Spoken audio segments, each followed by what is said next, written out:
It's easy to say what you would and wouldn't do for $1 million. It's a whole different thing when I sit a briefcase with $1 million right here. You've never been close to that kind of money.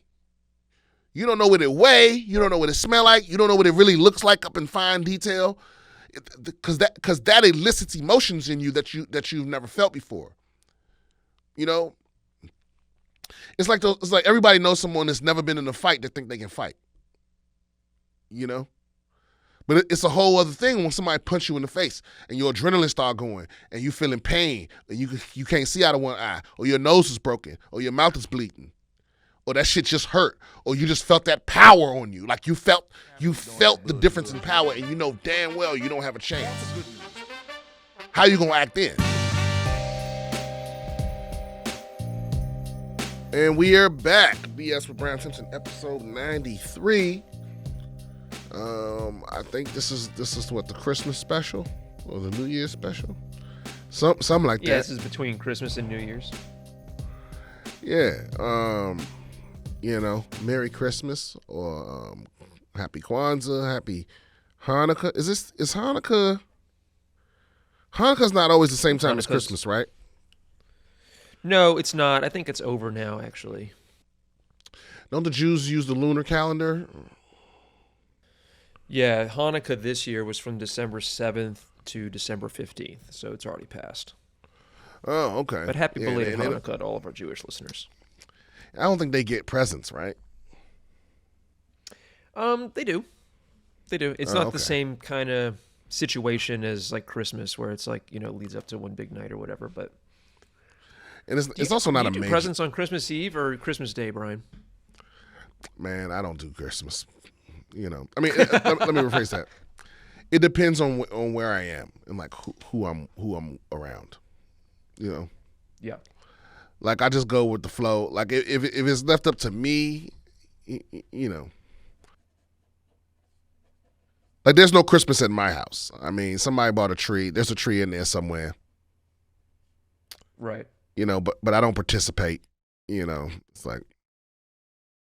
And maybe there's something wrong with me, and maybe that's just because, you know, some people don't feel the same when you walk up and just go, you know, here's your gift, you know. But it's like, what's the point in wrapping it up? And you know, none of that makes any sense to me. But especially some people nowadays. Some people need it. And listen, I don't think you have to buy adults gifts. You know, Agree. I don't think you owe an adult a gift. Unless it's your spouse. You know, everybody else is like, hey man, I be giving you stuff throughout the year. You know, like why do you need, you know? Because some people are so stuck on holiday shit where they like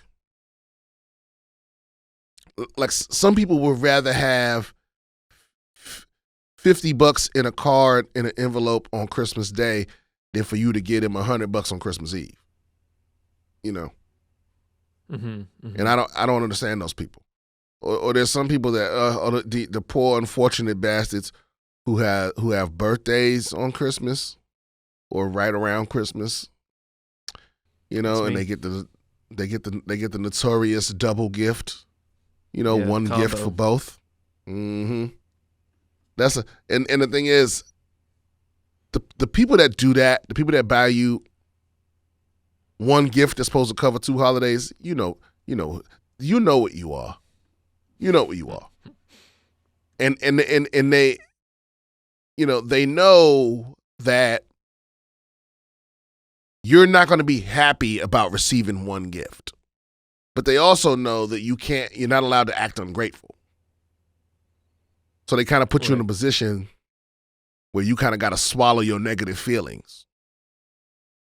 But that's why I stopped giving a fuck about that shit a long time ago. Because like I told you, it's just the way I grew up. I've had good Christmases and good birthdays and stuff like that. But I remember, like, just from the foster kid thing, you know, when somebody has like 6, 7 kids in their house, you know, a lot of times, man, you got to throw birthdays together. So it ain't even your day. You know, it's like we gonna have one party for 3 of y'all. It's not even your day type shit. It's not that special. And I was like, hey, man, like, yo, just pay for my fucking cleats, pay for my membership to something. I don't need, don't get me nothing. Because listen, the biggest gift you can give me is releasing me from the obligation of buying you a gift. 100% agree. And I in turn will do the same. Release me from my gift to you is that you don't have to buy me any gifts this year. Right. It's different when it comes to like kids and stuff like that. Obviously, it's great when you have like kids in your family, either children, like your own children or nieces, nephews and stuff like that. That's fun. But that's because kids can't buy their own shit. Yeah, because I can't remember the last time I got a gift that I absolutely loved. Actually, no, that's not true. Let me rephrase that. I can't remember the last time I got an obligatory gift that I actually absolutely loved. Almost all my best gifts came out of the blue. Unexpected. Right? Because there's a difference between me going, this day's coming, what can I get this person? There's a difference between that and then me seeing a thing and thinking of you. Those are the best gifts. Like I see a thing and I go, oh, such and such would love this. Instead of doing it backwards, doing it the other way around, and me thinking of you and trying to think of a gift, than me seeing something that makes me think of you immediately. There was an economics paper by this economist named Joel Waldfogel called The Deadweight Loss of Christmas. And it might be too boring to go through like all the nitty-gritty of it, but he basically like pointed out and proved, to the extent that you can prove anything with an economics paper, that gift giving is just bad economics because like, for adults, because you're almost always better off just giving somebody the money that you would have spent on the gift or doing nothing at all and let them buy their own gift with their own money.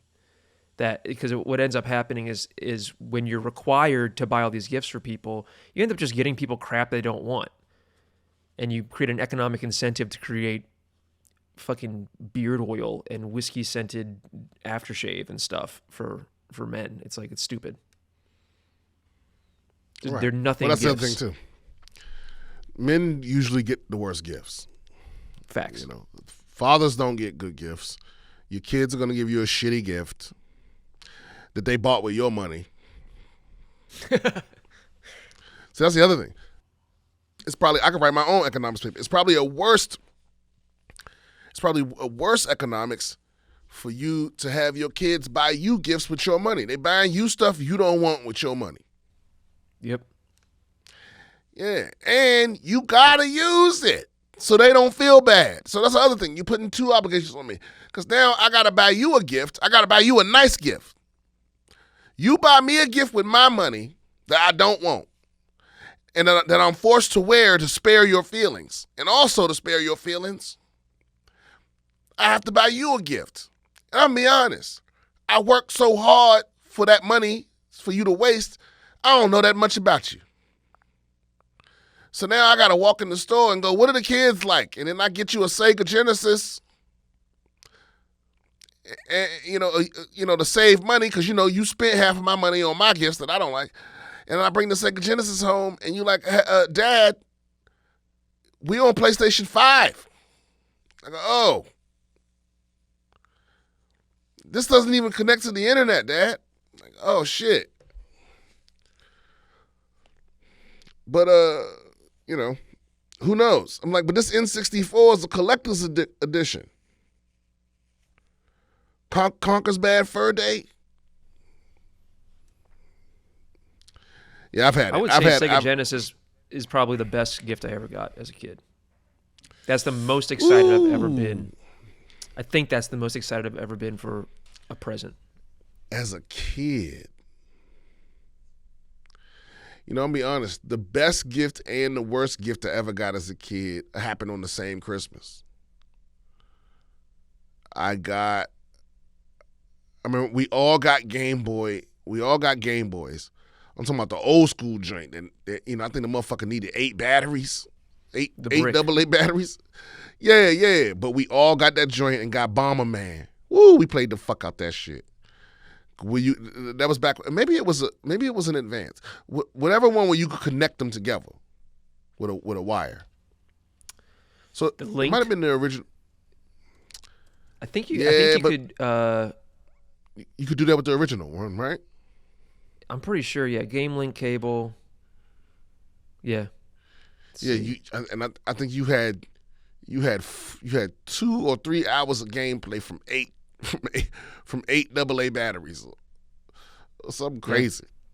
Yeah, you could link together the OG Game Boys with a link Okay, cable. yeah. So it was them. We originally got them. We got those original. We all got Bomberman and one other game, but Bomberman was the shit. But then I also got, because I remember I asked for a computer, and my brother and sister asked for TVs. I was like, I don't want no TV. I want a computer because I had the foresight. I saw the future. And my father, either as a joke or whatever, because he joked like this, but both of them got 19-inch TVs, and I got it wasn't a speaking spell, but it was something to that nature. It was like a fake computer. It was like a child's computer. It wasn't a computer. A VTech. You know? Some shit like that, yeah. And I thought, so I'm sitting there unwrapping the thing, and I'm unwrapping a laptop because I'm like, oh shit, I think you'll give me a laptop. And it was a fucking, God, I was so mad. I was so, and I was so bad. I didn't even hide it. I was furious. I was furious. How old were you? Because at this time, I was probably 12. Because you got to also understand the context. So a lot of people know I was a foster kid, but I was actually a foster kid twice. So my biological father took me out of a foster home. So I was in a foster home from like 6 to like 11. And then I lived with my father from like 11 to like 13. My father came and took me out of foster care, and I moved in with him, my stepmom, and their 2 kids. So, but in that previous foster home, the Christmases was lit. The Christmases was like that. And then, so I go to my father, and and this first Christmas was terrible. So it was one of those things when I'm sitting there like, so, because you got me a child's computer, so it's like not only did I not, so I basically didn't get a gift. I don't think I never even turned that motherfucker on after that day. I don't even know what happened to it. So it's like not only did I not get a gift, but it's like you basically got me a gag gift for Christmas. That's bullshit. So I think from that point forward, I was just like, I'm good on expectations. Like I'm like, that's what the fuck I get. I need to be out here mowing grass and making my own motherfucking money so I can just buy my own self shit. Builds character, they say. All right, let's get some articles in here. Eat better in 2024 with Factor. Factor is America's #1 ready-to-eat meal delivery service that sends chef-prepared, dietitian-approved meals right to your door. Just heat them up in the microwave or skillet, and in 2 minutes, you're all set. No waiting in line at the grocery store, no prepping, no cleaning up, just meals right when you want them. Of course, my favorite is the truffle butter filet mignon, but that's because I'm bougie. They even have vegan, vegetarian, protein plus, and calorie smart meal options that never skimp on flavor. Factor isn't just for dinner, with over 55 add-on items each week ranging from breakfast to desserts. Head to factormeals.com/BS50 and use code BS50 to get 50% off. That's code BS50 at factormeals.com/BS50 to get 50% off. Wow, this seems like a deep one here. Try Jesus. What's that mean? Hi, Brian, not brain. Thank you. Although maybe there's an added association because you're smart. My favorite left-wing contributor. Rob. Okay. In episode 90 at 5602, Go door to door and talk about Jesus. Don't try me out here. Try therapy. Don't try me. Was that referencing this wonderful song? I assume it was because you seem to know lots of great rap music. Is this the Toby and Wee? Oh yeah, of course it was. Yeah, yeah. Try Jesus. Don't try me. Yeah, that's funny to me. Thanks, Ryan. Right, hit the nail on the head. Hit the nail on the head. Even though, I don't think Toby and Wee made that up. Sure. It's a lot of cool sayings proliferating throughout the black community. I do love that he made it into a song.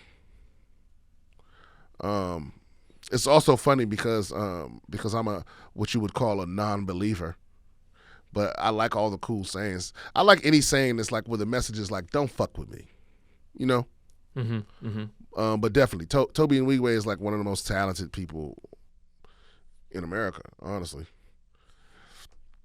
I think what everybody loves about him is, he, as the kids say, he stand on business. He's uncompromising in his damn vision, and his like the fact that like he won't go nowhere without his wife and kids. Mm-hmm. And that include the fucking anywhere, the Super Bowl, the Grammys, whatever. It's like if my wife and my kids can't come, I'm not coming.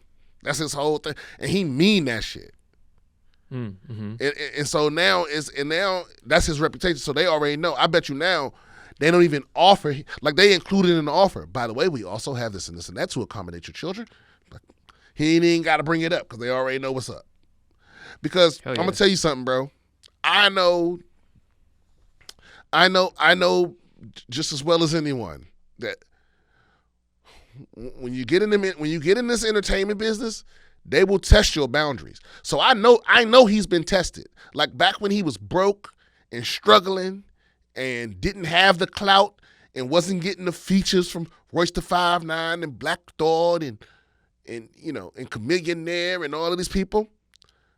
When he had no clout, or when he was just getting a little taste of it, that's when people try you. And you go, I'm not going nowhere with my wife and kids. And they go, well, what if we throw in this and that? Can you come just you? Like you hit that moment where you're like, but if I say yes to my integrity and I just can't. Like you hit that moment of truth where you like, am I that dude? Am I that dude that's stand on what I'm saying? Because it's easy to talk like that. It's easy to stand up and say emphatically, I'm not going nowhere without my babies. It's easy to say that. Just like it's easy to say what you would and wouldn't do for $1 million. It's a whole different thing when I sit a briefcase with $1 million right here. You've never been close to that kind of money. You don't know what it weigh. You don't know what it smell like. You don't know what it really looks like up in fine detail, because that elicits emotions in you that you've never felt before. It's like everybody knows someone that's never been in a fight that think they can fight.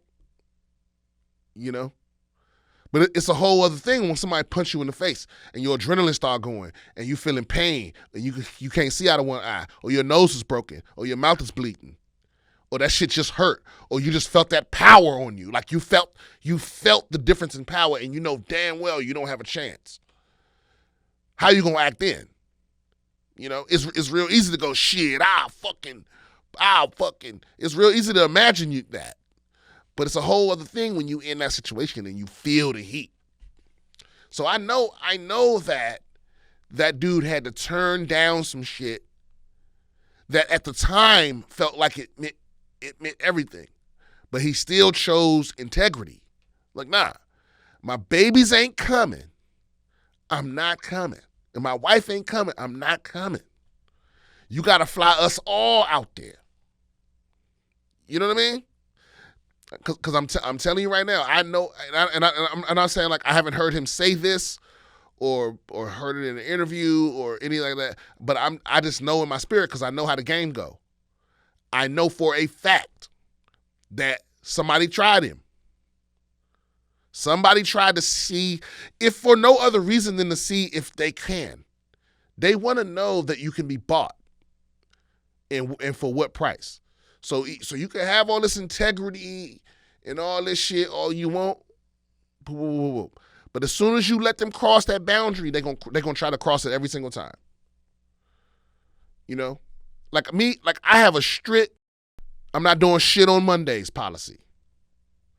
The only exception is Kill Tony. Like I'll do some shit I want to do on Monday, but I'm not gonna do some shit you want to do on Monday. Either Monday or the day after I come off the road. Sometimes, you know, I'm flying in on Monday, so I ain't doing shit on Tuesday. You know what I mean? That's just you got to protect your peace. Because these agents and managers and fucking casting people, they'll kill you. They'll put your ass on, they'll have you flying to a different place every day if they could, till you have a fucking heart attack. You got to protect your own peace. So it's like, I specifically set aside a day that's for me, where I can relax, where I can chill, where I can do what I enjoy, where I don't got no obligations.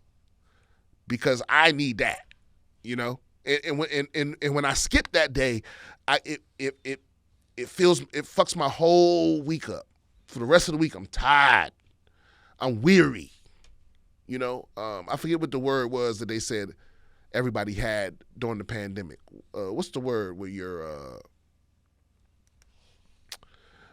what was the word they used to describe the feeling everybody felt during when we were all stuck inside? Malaise? No, not malaise. Not despair. Melancholy? Was that the word? I don't know. What wasn't melancholy. Something in that family. Maybe it was despair. Despair, yeah. Depression. Was that the word of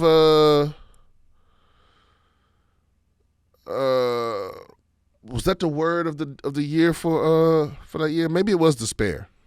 No, anguish. That was the word. Okay. Anguish. Yeah, I anguish when I miss my Mondays, my self-care days. Those are, and I'm gonna tell you what I like to do. I get high out of my mind. I wake up, I go to the gym, I stretch, I get high as shit. I play video games. I read, I listen to music. I blast music through the whole house. This is my favorite thing to do, to just get I like music blasting in every corner of the house. Mm-hmm. Oh, yeah. I got it set up so I can cast music, and I got my speaker groups all set up so it's the whole house. So when I set that motherfucker up, the A9 is going off, the level is going off, the Google speaker in my bathroom is going off, the fucking the Google Home thing is going off, my Sony my sound bar and that whole sound system, all that, the TV, the same song is playing and all that shit. Every fucking inch of the house is filled up with music. That's the only way I can get shit done. It does something. It's like a mental enema. Just blasting. Ah! Yeah, I need that for a couple hours. You listen to a lot of different shit, right? Yeah. I mean, mostly like probably 90% hip hop and R&B. Probably. No, that's not true. Okay, so probably 70% hip hop, 10% R&B, 10%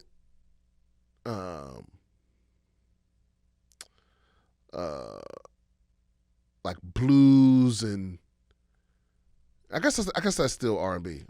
So probably 70% hip hop, 20% R&B, 5% rock and metal and shit like that, and then all the other stuff probably 5%. A little country, a little jazz, a little, the only shit that gets no spin is like polka music. Like I'm accordions. I don't understand why that exists. I don't see the reason for that or to include it in songs. That shit just don't slap to me. Yeah. I don't know. But you know what? I could be proven wrong. Maybe I just haven't heard an accordion-based song that slapped like that. But whatever melodies you create on an accordion, I feel like it would sound better on another instrument. And I know it's an accordion world out there, and they more furious than the furries. Yeah. Yeah. But it's like, but I don't have a problem. Like I could be around furries. I could be around, It's a lot of niggas that send a My Little Pony. That's a whole convention that they have. It's like I don't know if they consider themselves like a subset of the furry community. I think they're bronies. They're called bronies. Oh, bronies, yeah. They like took over our bar one time that I worked at. Oh shit. It was cool. Yeah. They were cool people. Decent folks. But accordion people, it's almost like when you find out, it's like being around a magician. It's like, it's cool from a distance, I suppose. I like to keep my distance. Yeah. Or because like magic is cool if I go somewhere specifically for magic. Mm-hmm. But whenever I'm around magicians, it's this weird. This is why people have a hard time around performance artists. This is why, and it's because comedians being the exception, right? Maybe I was just gonna say. Well, no. Well, I'm only talking about the exception to my thing that I'm about to say. Oh, okay. It's hard to be around comedians too, but for different reasons than this. Okay. But magicians are the quintessential example of this, and it's that the thing that they feel is dope about them is something that they can't demonstrate smoothly. So if you just hanging around with a bunch of people and one of those people is a comedian, every now and then they can crack a little joke, and that they're a funny person, and it comes off as charm as long as they don't do it too much. Like some people don't know how to turn it off; they always on, Yeah.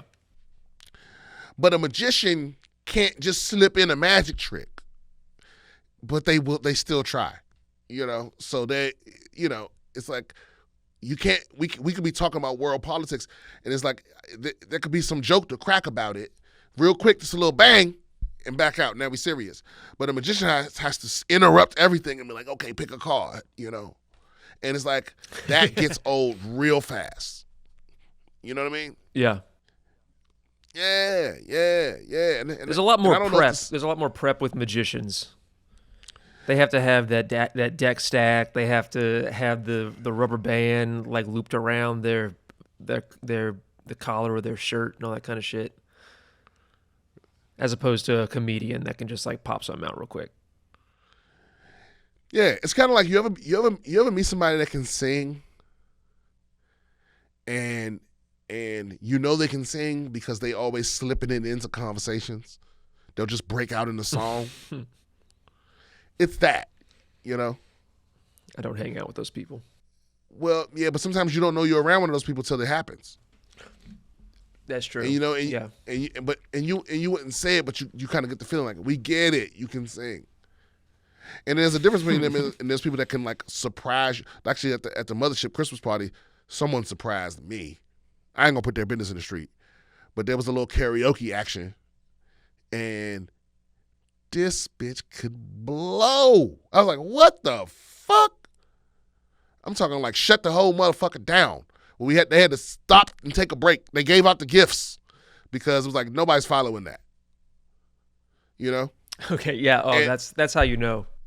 And it would be the last person you expect. You'd be like, wait a minute, hold up, what? What? Yeah, but some people, they're but I think the difference is that she doesn't consider herself a singer. So she doesn't feel the need to, there isn't this insecurity about it.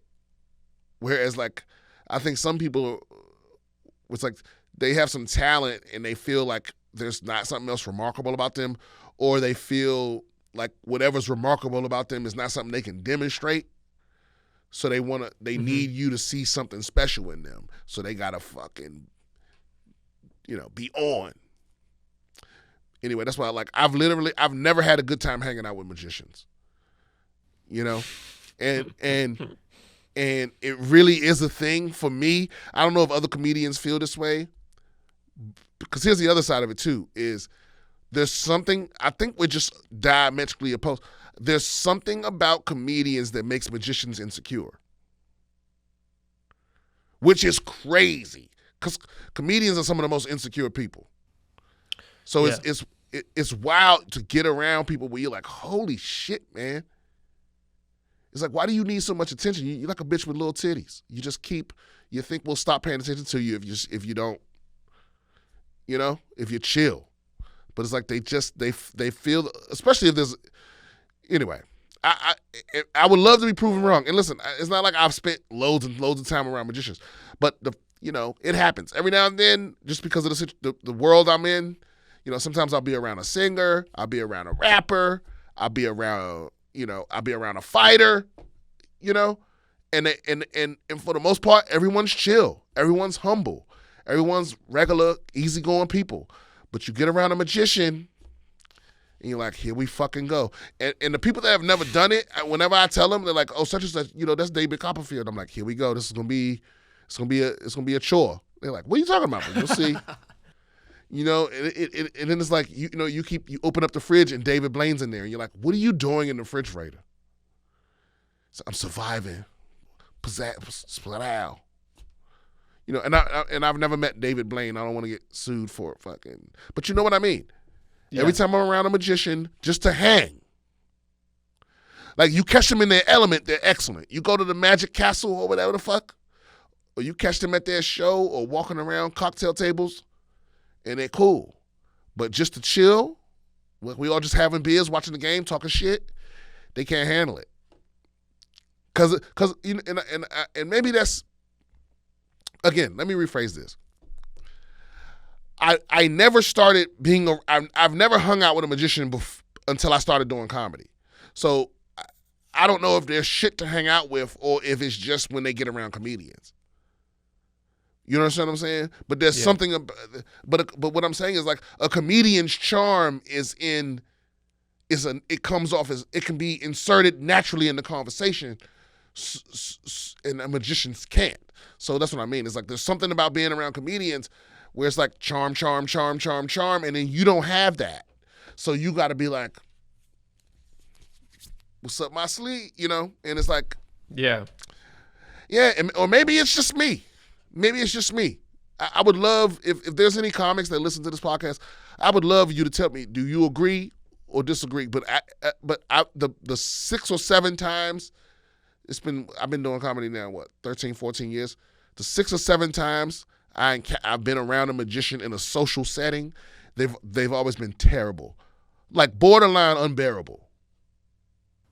See, I think part of that might be that might be them around comedians, around other performers, because I've hung out with magicians in, like, just social situations, like, watching a football game, or a Super Bowl party or something like that, right?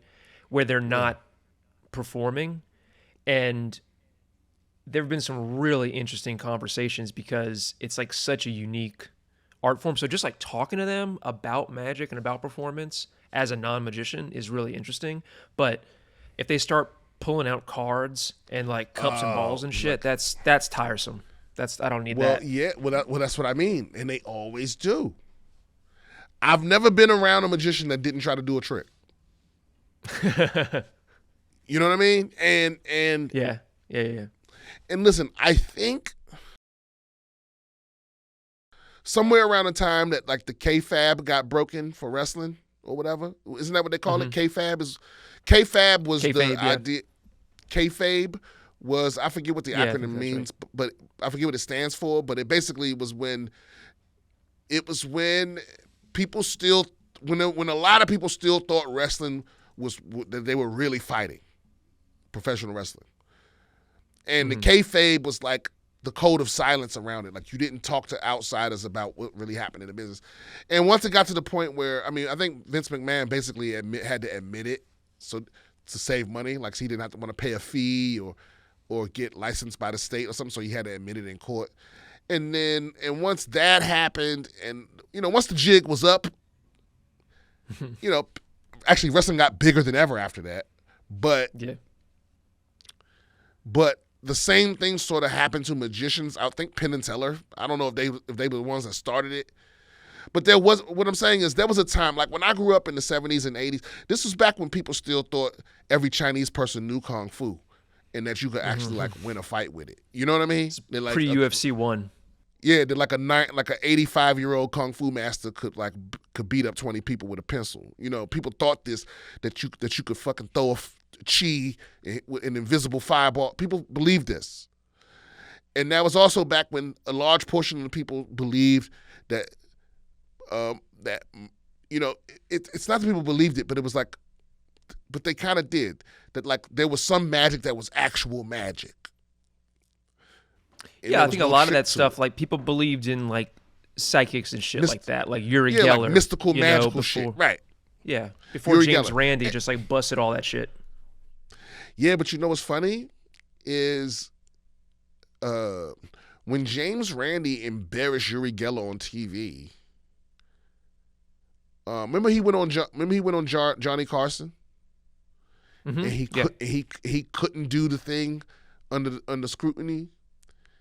And it made him even more popular. Like, because I think most people, like, presenting people with the facts doesn't change their mind. People have a tendency to double down on their belief even after it's been disproven. Yeah. So. Yeah. Well, I think Uri Geller presented people with something that they really wanted to believe, and it's like the doomsday cults, where they're like doomsday's coming, and like people sell all their shit, and then the meteor is supposed to come, and then it doesn't, and then you would think that like, well, obviously everybody's gonna like stop believing in that religion when that happens, and what happens over and over and over again is people end up just believing it more because they're throwing good money after bad, It'd be so embarrassing to them that you were wrong. I speak to God directly, and the world is ending tomorrow. And then the next day, you're like, I made a miscalculation. Wait a minute, didn't God talk to you directly? But see, that's the interesting shit. Like when you hang out with a magician, just hanging out or whatever, they're not performing. Magicians do have like a very interesting perspective on theatricality and presentation and sort of like lay psychology, right? Oh yeah, which I think is really cool. Well, my point about them is just that I think that now people are not as amazed by magic because you remember my old theory about how the level of amaze that people are has to do with in their head the distance between what they're capable of now and their ability to do what they just saw you do. Right? Yeah. You talked about that. And so now that most of that overwhelming majority of people don't actually believe that magicians are doing magic, they know there's a trick to it, even if they don't know what the trick is. So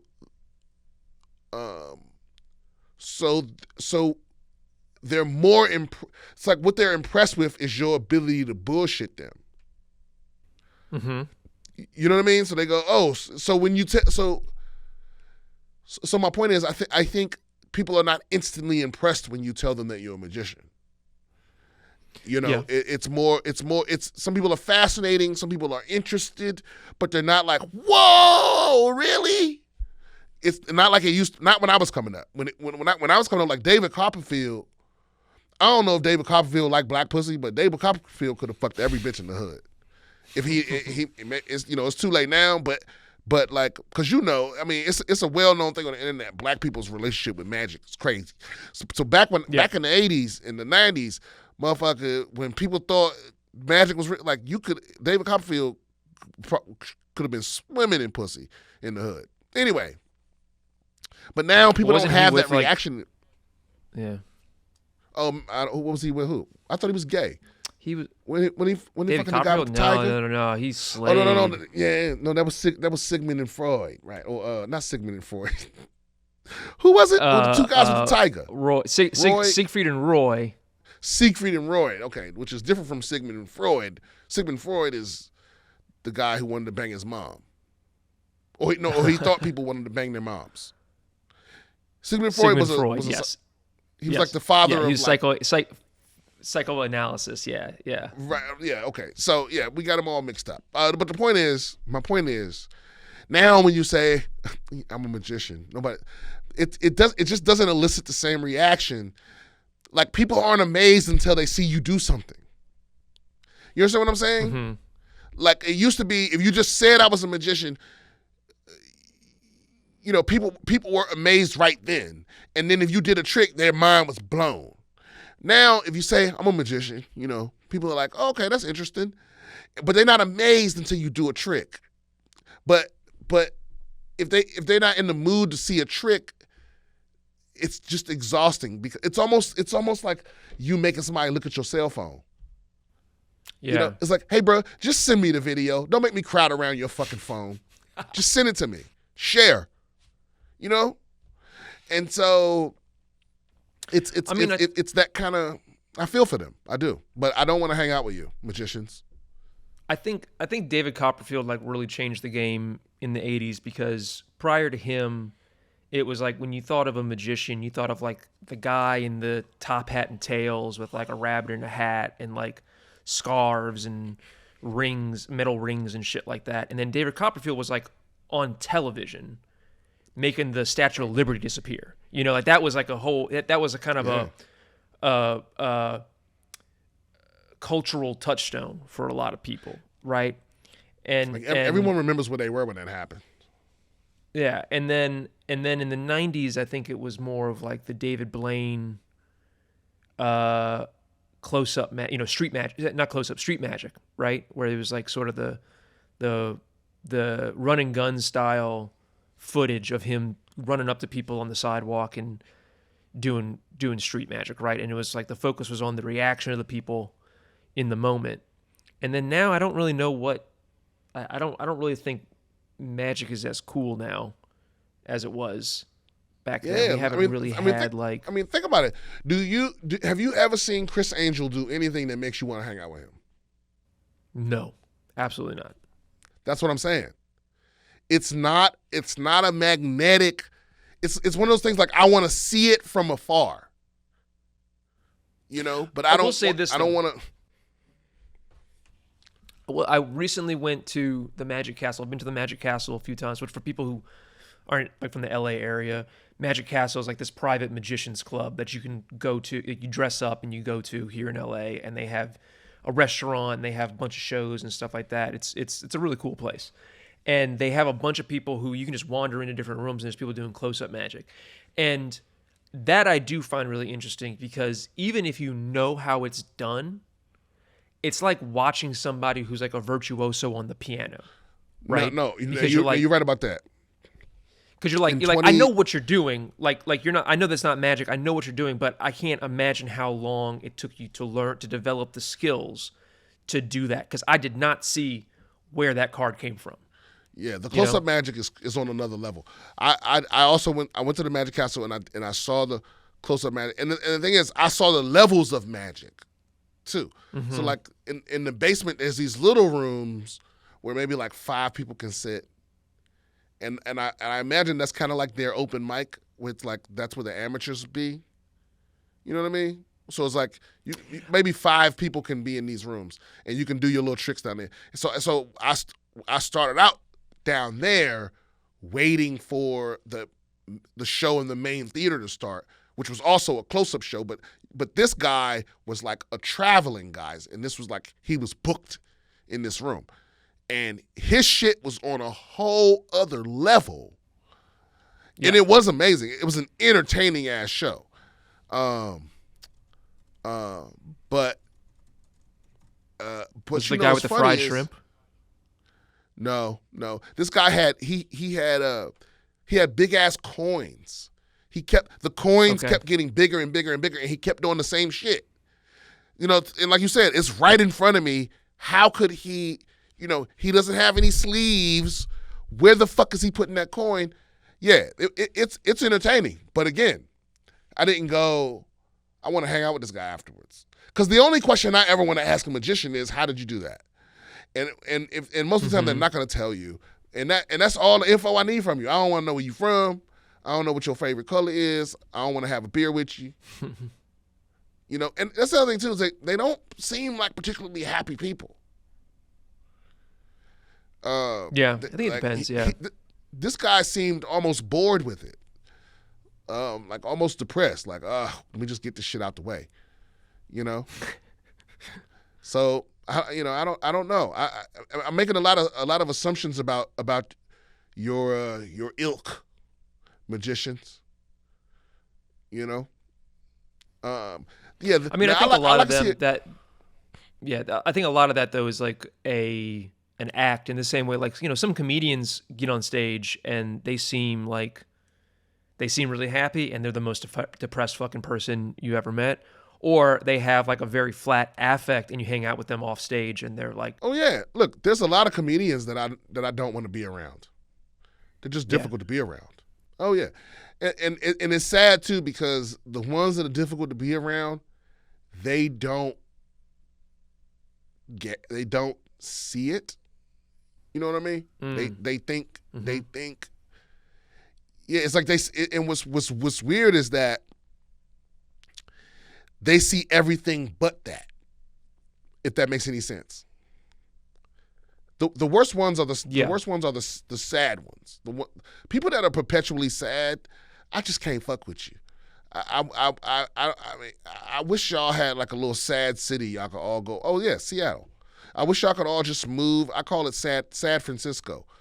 I wish y'all could all just move to a city and be sad together. Like, and I don't mean people that feel sadness or people that battle depression. But I'm talking about people that, like, you know, they make a concerted effort to stay sad. You know, man, I feel like I spent the majority of this episode trashing magicians. I respect your craft.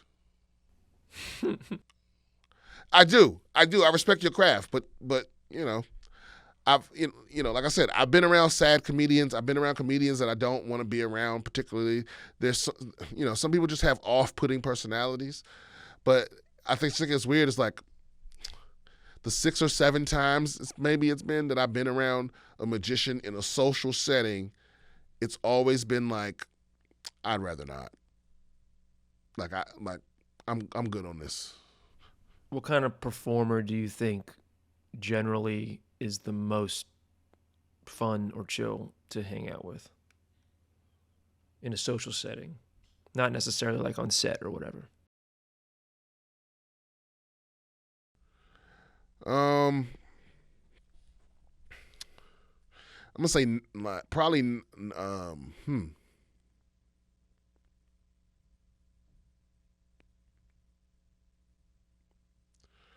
Fuck, that's tough to say. Probably,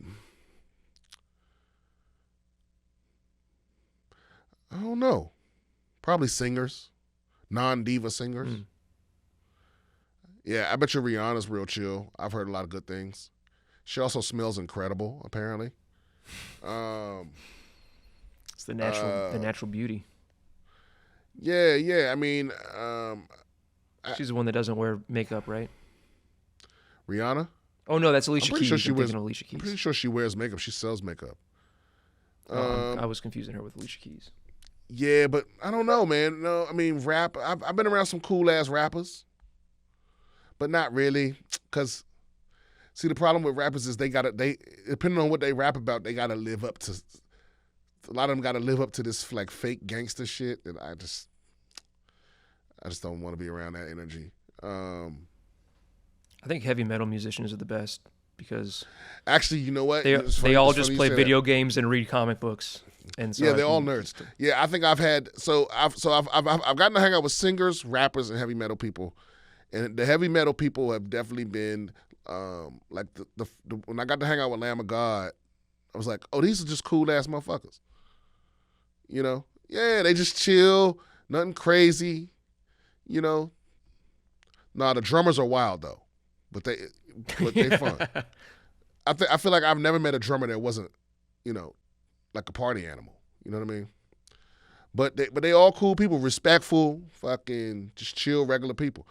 Cause maybe that has something to do with the fact that like metal is not mainstream.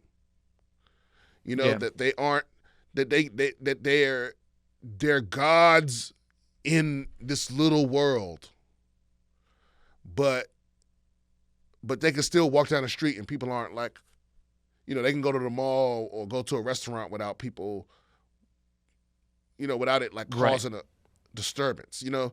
So maybe there's something about it's like they live this life of like humility and stardom mixed together.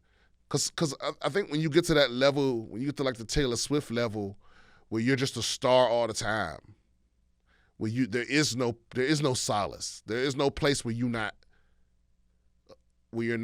this larger version. Like you always have to be that large version of yourself.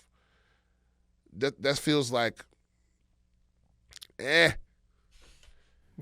It feels like there's a piece of you that you lose. You have to almost lose.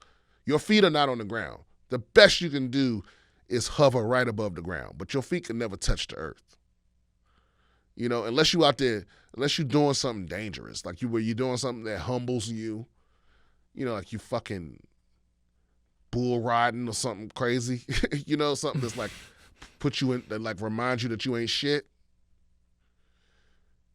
You know? I think speaking of that, I think like the widest range that I've encountered is like fighters. People who are like combat athletes, because that runs the entire gamut from like the most humble, chill people you've ever met to like the biggest fucking divas.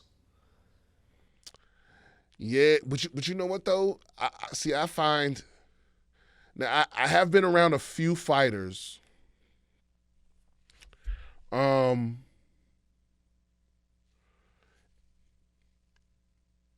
you know what's funny is like they're real humble and chill. Look, I've been around a few fighters, but not around other fighters. If that makes any sense. Right. Because I think they're real chill when they don't see you as competition. Like the it's like certain dogs. Like some dogs are real chill around human beings, and you introduce another dog into the mix, and they lose their fucking minds. Exactly. Like my cat is this way. She's fine with like most animals, but another cat, fuck no. And like I think that's how fighters are, and it can't just be some other fighter. It's got to be someone on their level, you know. So right. So like I said, I've been around plenty of fighters at this point, and they're always chill. But I've never seen them in a room with another fighter, or let me put it another way. I've never seen them in a room where it wasn't obvious that they was the big dog. You understand what I mean? Mm-hmm. Like I obviously, because a lot of times they have camps with them or whatever, and so it'll be 5 or 6 other fighters with them, but they're clearly the man. The alpha. Right, and then you know, and they're in a room full of comedians, so they know like, none of us are a threat to them, so they're not even in that mind state of competition. But I think as soon as there's like, you know, because that's a whole different environment than being like, because I've also been backstage at the UFC, where it's like, it's a whole different level of tension back there, bro. And you know, and depending on the venue, it ain't a lot of space for, you understand what I'm saying? And so it's like you seeing people walk past each other and hell yeah. Like bro, when you see like I've been this close, like I've been like 5 feet away from Francis Ngannou. Like and like when you see that dude, when you see him and it's just regular shit everyday shit going on, he's very soft spoken and very respectful and like that.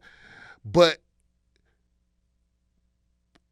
when he walked through the fucking back of the, like when I did International Fight Week in Vegas with Rogan. We did the MGM, right? I believe the night before was the weigh-ins, and the next night was the UFC thing. So we are there to do comedy, but we also there for that. And we get there, and bro,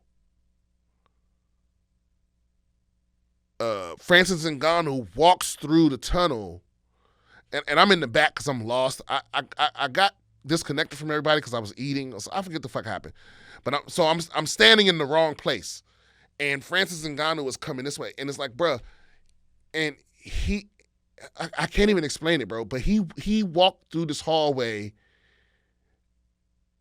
and his body language just said, "I will fucking kill you. I'll fucking kill everybody here." Like his presence was just like I can't even explain it. It was a whole different thing, and he wasn't even fighting on that card. He was just there. But like I said, he's this wild animal that's around all these other people that think they can fucking beat him. You know what I mean? And he wasn't like getting ready for a fight. He was just there because it was International Fight Week. But he's around all these other fighters, and he's just giving off this vibe like I'm ready to kill anybody that get in my way. And you could see it, like the path just opens up, bro. People just move out of the fucking way.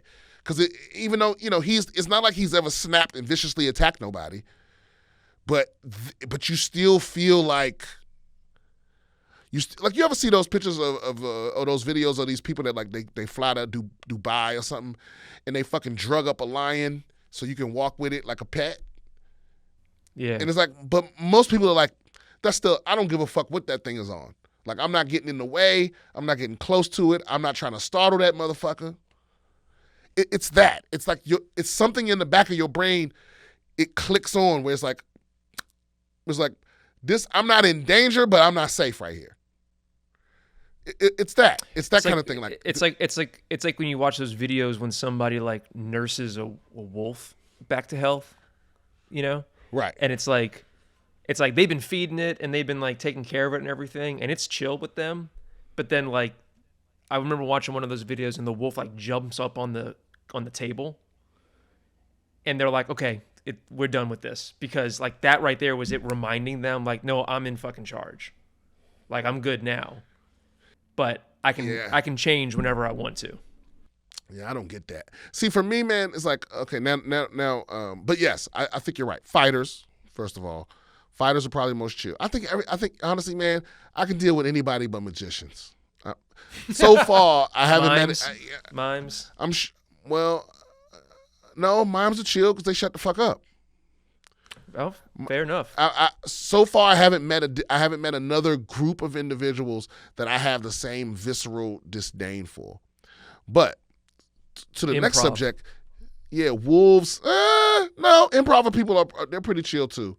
A little more insecure, I think, because I think that's a way more cutthroat. That's a way more cutthroat thing to get into. But you were saying wolves. Oh yeah, so for me, it's like as soon as you get to a point where you got a pet that you can't physically handle, I think you're going too far. Like, there's no reason for you to have a pet bear or a pet lion, or no way I would have a cat that could kill me. Their behavior is too random. Yeah, they have such wildly varying personalities. It's crazy for you to think you can have, like you saw the Tiger King. You're talking about animals that he's nursed from birth. And every once in a while, they just fucking grab his leg and drag him through the fucking.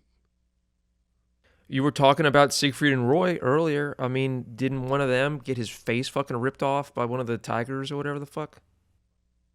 Yeah. Didn't that happen to one of them? Yeah, I think he was very. Yeah, and then the tiger was sitting there like yeah, he didn't even realize what he'd done. He was like licking him to health. I didn't know that part. That's amazing. Yeah, he was like Tigers don't trying to fuck like around, dude. But I think he had been particularly rough to this tiger. Like in that moment, okay. I think he was the tiger was scared or something. Let's look that up. What happened with what was the end result of that? But they obviously ended up killing the tiger. During a show at the Mirage on Horn's birthday on October, I don't know who Horn is, a 7-year-old white tiger named Manticore attacked. Roy Horn. Okay. What Roy did was, instead of walking Manticore in a circle as is usually done, he used his arm to steer him right back into his body in a pirouette motion. Manticore's face was right in Horn's midsection. By Roy not following the correct procedure, it fed into confusion and rebellion. Horn improvised and asked Manticore if he'd like to say hello to the audience, but Manticore bit at Horn's arm and grabbed his sleeve in his mouth. Horn repeatedly said no and tapped the animal on the nose with the microphone until he let go. Manticore then swiped at Horn's feet, knocking him to the floor. He then leaped at him, bit into his neck, and carried him off backstage. It took 4 men and a fire extinguisher to get the tiger off of him. The stage was soaked in Horn's blood, as Manticore had sliced through a vertebrae and severed an artery which cut off the blood to the right side of his brain. This resulted in Horn having a stroke after the attack. Horn is alleged to have said in the ambulance, "Manticore is a great cat. Make sure no harm comes to Manticore." As soon as Horn was taken away from Manticore, Lawrence recalled that the tiger calmed down and returned to his kennel for a routine dinner. Well, there you go. And what happened to Manticore after that? I don't think anything bad happened to him. Let me see. They shut down the show after that. I don't think anything happened to I think they just retired all of the animals from that show afterwards. Said after the incident, the Mirage closed the show, which had been performed for over 13 years. Horn survived despite suffering a severed spine, massive blood loss, and other injuries, which permanently impaired his motor and verbal abilities.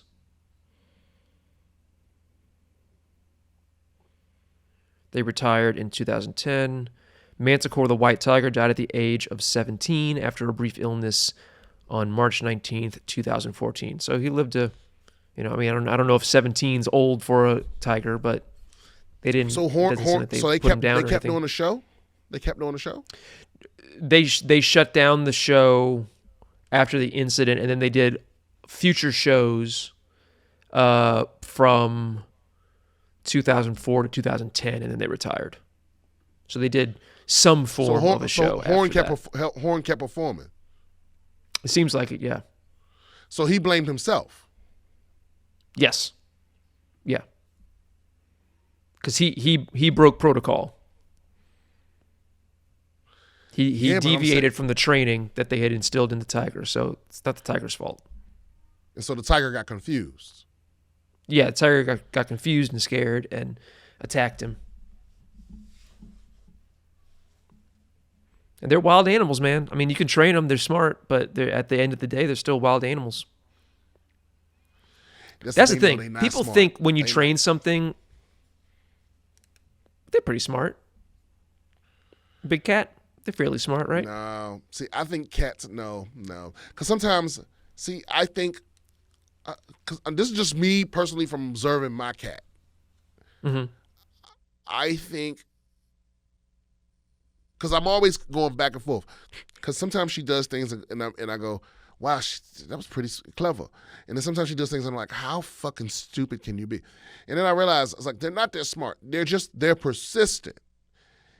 And persistence can get the same result as intelligence. Right? And so sometimes if you don't know a cat very well, you think they smart. Because you're like, wow, they figured that out. What you didn't see was the 10,000 other things they tried before that worked. Now they figured out. But so I think what happens is I think cats believe they have some sort of control over the world. That my cat does what I think she thinks is like magic spells. She's like, if I run over here and scratch this and run up in here and meow, then then I wake up all the humans, or then food comes, or the door opens, and so so my point is, I think training a cat is just you teaching the cat what the cat thinks is a spell, for lack of a better term. But the cat thinks that it's a ritual that gets a specific result. And when my cat does the ritual and it doesn't get the result, she's not happy. You know what I mean? So it's like, I imagine like you training a big ass tiger, and it's like, and normally like we turn to the left, but you turn to the right, and the cat's like, you just fucked up dinner, bitch. You know? So that's what it is. Yeah, because there ain't no motherfucking way in the world I'd have got back in there with that cat. You know? Ain't no motherfucking way. Have you ever seen that study with the superstitious pigeons? Where they instill superstition. What they did was they took like these pigeons, and pigeons are like actually pretty smart. A lot of birds are like legitimately smart, right? And they would feed them these food pellets, and it was on a random timer. So it was completely random when the food pellets would drop. But the pigeons became convinced that it was like, oh, we spin around, because one time they like spun around 3 times and some pellets came out. So the pigeons looked insane because they would do all these, what they called like superstitions, all these little rituals, thinking that it affected the rate at which the food pellets came out. So by the end of the experiment, these pigeons were like jumping up and down a bunch of times, spinning around, moving over to this corner of the thing, and they had these extremely elaborate rituals that were just actually superstitions about weren't affecting the world around them in any way. Yeah, man, I think that's what stupid humans do. Yeah, absolutely, 100%. Yeah. And I don't want to go further down this line without insulting people's religions. But that's what religions are. It's people thinking they have some kind of effect on the world that's just random nonsense. Last article. This isn't in the thing. I'm seeing this on Sky News, Rob. This just popped up. Lord of the Rings sequel must be destroyed after Tolkien estate wins copyright case against writer. So I don't even understand what this is about. The writer of an unauthorized Lord of the Rings sequel has been ordered to destroy all physical and electronic copies and pay more than $130,000 in legal fees. Somebody wrote a sequel to that shit? Apparently. U.S. author Demetrius Polychron sued for copyright infringement by the estate of author J.R.R. Tolkien after he first tried to sue them. Okay, so from what I gather, so there's a prequel to the Lord of the Rings on Amazon right now. Some people are mad about it. The real fanboys. I thought it was pretty decent. It was called, what is it called? The Rings of Power. The Rings of Power. This guy who wrote a sequel to the Lord of the Rings tried to sue them because he said that the show was based on his book that was based on the original books. He wrote an unauthorized sequel to Lord of the Rings that predates Rings of Power, the Amazon series. Which is saying that, which is a prequel. And he's saying that the prequel rips off his unauthorized sequel. Exactly. But then he lost that case, and now he has to pay them. He has to pay the estate of Tolkien. What an idiot. Wow. He says it's the pitch perfect sequel. Well, now I want to read it. Okay, so this is the Fellowship of the King is his unauthorized sequel. A well-written, expanded, and appropriately epic return to Middle-earth. All right, I'm just going to read the first paragraph of this description because it's fucking long. Opening, blah, blah, blah, blah, blah. picks up in the Shire's Bag End 2 decades following the events of that saga in his 22nd year of the reign of High King Elisar. Eleanor Gamgee Gardner, daughter of Samwise, is about to celebrate her debutante party when blue wizards from the east arrive with terrible news. The original Rings of Power, the last of those powerful relics created by Celebrimbor and corrupted by Sauron, have been discovered. Dark forces seeking the return of Morgoth, Sauron's former master, hope to recover the Rings of Power that will enable Morgoth to bring. Oh, who fucking cares? This is just fan fiction. It's all the same characters that Tolkien already created. Right. And it's no naked. There's no nakedness. I mean, what? Yeah. Nobody wants to read your fan fiction when nobody's fucking. There's a reason why people like Game of Thrones. Sacklers don't have the money. Okay. Dear Brian and Rob, thanks for the great show. If anyone can make reading the news relevant again, it might be you guys. There are allegedly $40 trillion in claims by all the plaintiffs in the Sacklers bankruptcy filing, from addicted patients, their families, local agencies, emergency responders, insurance companies, etc. Therefore, the bankruptcy must be settled for what the Sacklers can pay, minus the $11 billion they already shielded from the payouts in offshore accounts. When it comes to the Sacklers bankruptcy defense, the argument is without this settlement, there is no money for victims, although $3,000 to $40,000 per plaintiff seems insulting if you were jobless for 5 years because of addiction or your kids were left without a mother or father or a life insurance policy. Bullshit. Tell that to the Haitians and their ancestors who freed themselves from bondage and been paying back the French ancestors of those slave owners, the merchants and banks, and all the other modern-day global shareholders, including the U.S., for the past 220 years. We started down this road at the end of the last episode. Wow. Serendipity is what they call that. Mm-hmm. Yeah, bro, how dirty did we... Okay, let me finish this. The Sacklers don't have $40 trillion, question mark. According to Calculator Soup, if you put $10 million in an account with a 5% annual interest rate compounded monthly in 167 years, you will have $41.5 trillion. The Sacklers would still have $1 billion left over today and be held less accountable than Haitians whose only crime was fighting for their freedom. Bury that family, the complicit corporations, and any rich person who made a dime off this drug market for the next 200 years. Like they say, we have to make an example of these thugs. I'm at the point in my political life where anyone worth over $10 million is a Jeffrey Epstein. You put $10 million in a standard savings account with 0.6% interest rate, you can live off $60K before taxes, which is more than the median income for people working 35 hours a week. $10 million doesn't even put you in the top 1% these days. Can't pay the settlement. Ha, that's rich. Sam, woo, Sam, smoking bars. Hey, listen. Yeah, Sam, we're on the same page. 10. I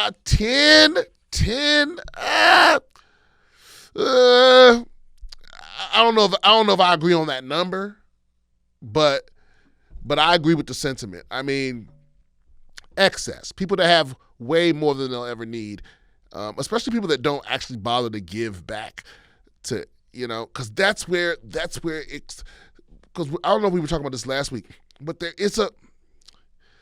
there's a guilt that comes along with becoming, if you came from poverty, there's a guilt that comes, at least for me, there's a guilt that comes along with success, and I'm not even, like, this was so crazy, it's like, I'm not rich, I'm not even a millionaire,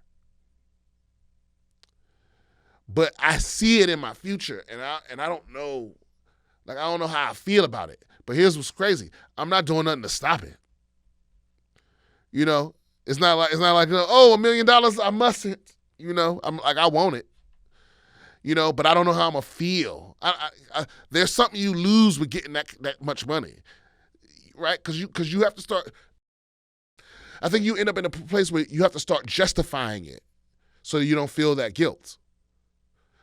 That's why you start, like, hating homeless people and looking at poverty as a moral failure and having to say that, oh, it's just hard work and all merit and no luck, and, like, you have to start thinking like that because the alternative is just to feel like shit all the time. And I'm so afraid of becoming that person. But But yeah, the way they did Haiti was so dirty because if y'all go way back into the audio only episodes, there's one I do on Toussaint, right? Level Toussaint, I think that's how you say his name. And he led the only successful slave rebellion. So Haiti and the Dominican Republic are one island, right? And Haiti, one half of Haiti was a French slave colony, and the other half was owned by the Spanish. And but the Spanish were like all of them did slavery back then, but Haiti did slavery like the French did slavery on a level that was just way beyond everyone. There were more slaves in Haiti than there were there were more slaves in Haiti than there were in the United States, if you can dig it. And it's a much smaller piece of land. And what's crazy is, I think at one point it was like 70% of their population was slaves, and maybe 10% were like, what was it? Well, this is saying in Saint Domingue, which had 500,000 slaves, 32,000 whites, and 28,000 free blacks. Well, I guess that's one colony in Haiti, but still, like, yeah. I mean, but the point is crazy. It's crazy how much the slaves outnumbered everybody else. Well, yeah, and they figured that out one day and was like, "We're taking this bitch over," and that all happened. That all just happened in the midst of the French Revolution. So the French were also fighting for their freedom. Oh, Saint Domingue is Haiti. Is just what it was called back then. Yeah. So anyway, when the French Revolution was all settled down, the French. So let me back it up. So Haiti had fought for its independence, right? But the problem is, no other country would recognize Haiti as a country, so they couldn't trade and all this other shit. So the French show up like, oh yeah, that slave shit, yeah, we need our shit back. So you could either go to war with us right now, or we'll recognize y'all as a country, but y'all gotta sign this document saying that y'all are gonna compensate us for all the slaves we lost. Right? Now, that sounds ridiculous. If that sounds ridiculous to you as an American, just know the same thing happened here in America. When the Civil War was over, a lot of slave owners received reparations. So that's why the argument against reparations is also ridiculous. It's because the slave owners actually received reparations immediately for the slaves they lost. And the actual former slaves received nothing, even though they were promised 40 acres and a mule. So that's neither here nor there. The point is, in Haiti, the French, who the Haitians had just won their freedom from, demanded to be compensated for the slaves that they didn't have no more. Right? And so it turned, and I think the debt was like 150 million francs or something like that. Well, the problem is, no other countries would recognize Haiti as a country. So they still couldn't, even though they had all this fertile land. I think at one point, most of the sugar in Europe came from Haiti. But Haiti could not pull in these profits because no other country would trade with them. So they ended up in this long-ass debt that like eventually got bought by Citibank. So they end up in this weird situation where they couldn't afford to invest in their country, in the infrastructure and shit like that. You know? And because they were just in this constantly mounting debt and under the constant threat of war if they didn't pay that debt. Right? And then the debt eventually got bought by, I think, Citibank. I might be foggy on the timeline here because eventually, at some point, the central bank of Haiti was actually run by the French and not by Haitians. And then that debt I think got bought by Citibank. And then at some point, fast forward to the future. Now, also, I forgot to mention this. Haiti had devastated because they couldn't grow the crops anymore. They started selling lumber, which caused this huge deforestation problem in Haiti. A very small percentage of the land in Haiti is forest canopy. So that leads to a whole trickle effect. Anyway, Haiti eventually caught on to what was happening. And they elected a guy that was like, fuck all that, and demanded reparations from the French. Right? And I forget what his leverage was. Goddamn, I just watched this yesterday. I forget what his leverage was. But then the French, the United States, and one other country basically funded this coup that got that dude murdered. You know what I mean? And anyway, yeah, anyway, you know what? We should do a deep dive one day into this. But trust me when I tell you, the whole Western world, the United States included, and Canada, the so-called nice people, have been complicit in fucking Haiti since its inception, since before it was Haiti. Like the world has participated in basically what amounts to a Haitian, like a slow genocide. It's a complete, because keep in mind, Haiti's on the same fucking island as the Dominican Republic. Now, what I did leave out is, some people go, well, how come the Dominican Republic doesn't help? How come they don't unite? What do we do? Well, there was a brief period earlier, way back earlier, where Haiti had actually invaded the Dominican Republic. And much like the Chinese and the Japanese, it's like this old beef because they weren't nice when they did this. So this is old beef. So the Dominican Republic is like, man, fuck Haiti. Fuck your problems. No, you can't have none of our shit. Fuck you. So that's why they don't get any help from over there, because they used to occupy the Dominican Republic. So the DR is like, nah, fuck out of here. So, one day we should do a deep dive. I should get like a fucking historian on here or something like that. We got the clout. Get a historian on here. Yeah, some of that nature. But yeah, I feel, I always knew that Haiti got fucked, but I never knew the details until yesterday when I realized like, oh, like there's been this concerted effort by the world to keep Haiti from prospering.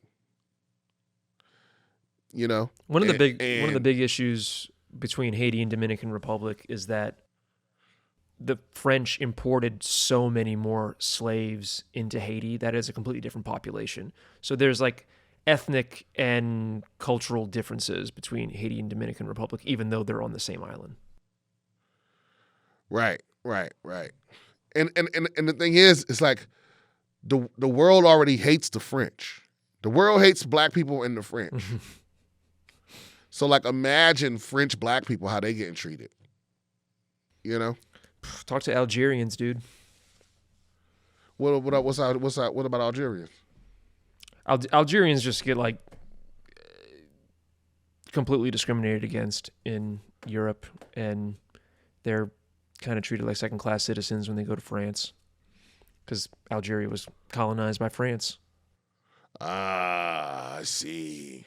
We are better. It's so funny too, because the French are like basically responsible for modern democracy. Would you say that? Yeah, the French Revolution, yeah. The French Revolution is what sparked not the idea, but like putting it into practice. Yeah. Of what modern, right? And so it's wild for them to write that document about, I think it was called like the Rights of Man. It's wild for them to write a document about the rights of man and freedom and people being created equal and all this. And then right after that to be like, hey, we're gonna need money back for them slaves that we lost. Oh, you mean me? You know what I mean? I mean, like imagine somebody keeping you as a slave, and then imagine somebody keeping you as a slave, and then you beat their ass and run away, and then the government comes along and goes, well, yeah, it was wrong for them to have you as a slave, but you know, you got to compensate them. They lost property. That's what the world's doing right now. Like we are. It's happening now still. Actually, they finally paid off the debt. I want to say in 2019, right? Or 2018. It was very recently. Yeah. They finally paid off the debt, but they paid off. No, let me rephrase that. I think it was called the French indemnity or something like that. They finally paid off that debt. But they had to take on more debt because they don't have any trees and they don't have any infrastructure. And then that earthquake hit that killed like, I don't know, 100,000 people or something crazy, right? Back in 2010, yeah. So the earthquake was in 2010? I don't know how many people died, but I thought it was more recent than that. You're talking about, but when did the debt get paid off? So the initial debt was apparently paid off 1947. That's the Citibank debt. It wasn't called Citibank back then. It was called like Bank of New York or something.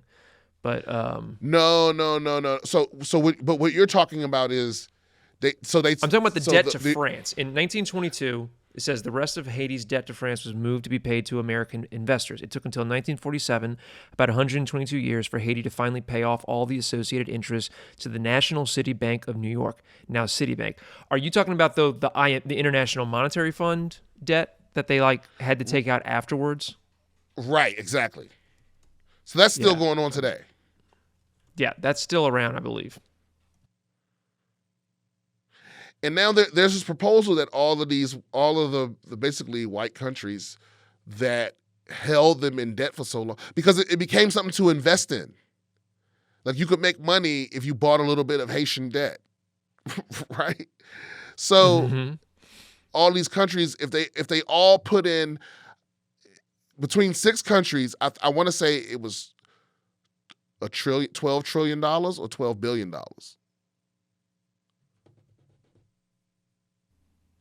I don't know. It's so difficult when you add all that stuff up because you're comparing money from the past or whatever. I know that. No. I mean, right now there's a proposal now for all these countries to chip in. I don't think it's 12 trillion because when I saw the number, I was like, that's not that much money for real. Right now, I want to say it might be $12 billion. But whatever it is, or maybe it's $12 billion a piece. But it would be almost nothing, like a drop in the bucket to the aid we send to Ukraine and Israel and all these other countries that we didn't colonize or whatever. It's like, it's so weird that they refuse. It's almost like Haiti, like everyone sees it like Haiti needs to be punished. Or there's some fear. I would love to know what the underlying fear of a prosperous Haiti is. This is saying, this is back in 2010. They had outstanding foreign debt of $1.25 billion, and then about 300 million of that, so about a quarter of that, was owed to Venezuela, and Venezuela forgave Haiti's debt back in 2010. Says World Bank waived Haiti's remaining debt to the bank. The value of the waiver, $36 million. So it's been chipped away from various entities that they owe money to. But Thomas Piketty, I don't know how you pronounce his name,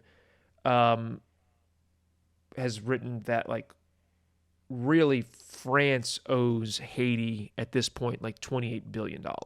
Like if you right. If you stack it up and you look at the money that Haiti has owed or has already given to France, plus all the things that France has done to Haiti. France pulled the Uno reverse. It's like Yeah. imagine right now if because the discussion of black people getting reparations in America is it's always you know it always ends in this stalemate because of whatever arguments against it, right? Bullshit. But Yeah.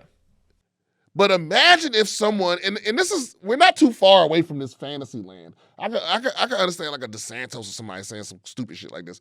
But imagine if someone actually introduced legislation where it's like, no, actually, black people owe the United States from the slaves we lost. Oh, there's already been people who've said stuff close to that. Like, who was it that recently said that black Americans benefited from slavery because the slave owners taught the slaves marketable skills? Right. Yeah. But also, here's the other thing, though. The slave owners here got compensated for losing their slaves. Yeah. By the government. Yeah. So, but that's also such an asinine. Oh, yeah. But just to draw a line in the sand, like the calculations of if they had given the 40 acres and a mule just to the former slaves that had been promised it, not to all slaves, but just the former slaves who had been promised it. They had actually made good on that. That would have compounded to about $640 billion today for the descendants of those slaves. I know, man. Imagine the Jordans you could buy. $640 billion. All right, guys, that is going to be the end of our episode. Hey, don't forget, if you got any questions, comments, concerns, you want advice from the advice champ, email us at BSwithBrianSimpson@gmail.com. Don't forget that I will be at the goddamn House of Comedy in British Columbia. The House of Comedy in British Columbia for New Year's Eve. Go ahead to my website and click on the link, or go to my bio and click on the link. That's Canada, by the way. And I will be at I want to say the mic drop in San Diego shortly after that. No, that's going to be at the end of January.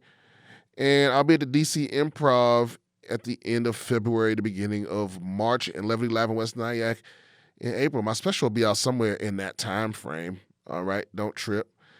And then... and make sure you keep your Beaverpusses tight. Beaverpusses.